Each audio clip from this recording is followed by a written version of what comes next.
no? Ulit lang. Sa Palawan,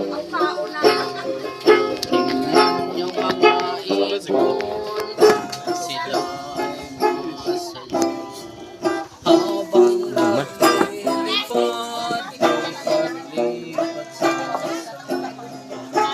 kapag napagod na, nauuhaw sila, baba lang sa puno, bukal ay makita. Dapat lang ingatan, kagubatan sa Palawan, mga bukal na umaagos, para hindi mahimsan, itigal lang kaingin pagsisilsot, pagputol dyan sa masama tayong lahat, bantayan ng Palawan. Hindi ko rin ginagamit. Ako'y 90s to.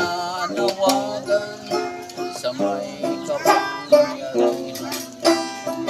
Kung anong posisyon mo ay iyong ipaglaban. Karapatan mo at dangal na namigay karangalan, iyong ipamana sa iyong nasasakupan. Dapat lang ingatan, kagubatan sa Palawan, mga bukal na umaagos, para hindi mahimsan, itigal lang kaingin pagsisilsot, pagputol dyan sa masama tayong lahat, bantayan ng Palawan. Sama-sama tayong lahat, bantayan ng Palawan.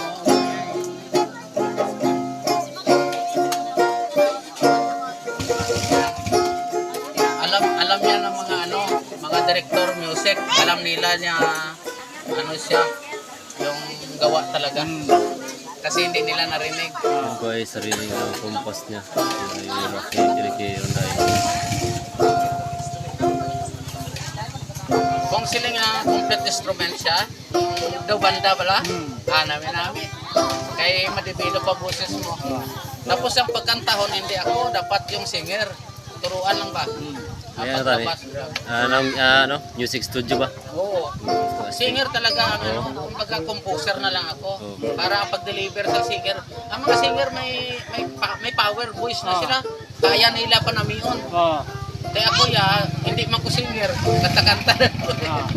Sa ako lang maghahimo kanta, sila pagkantahon ko. Basta na mo kantang bubo niya. Mga Tagalog version ko na minami ang mga kanta. Support po natin yan si Ricky Ronday. Tunuhan. Sariling composer ba si Catherine Prato.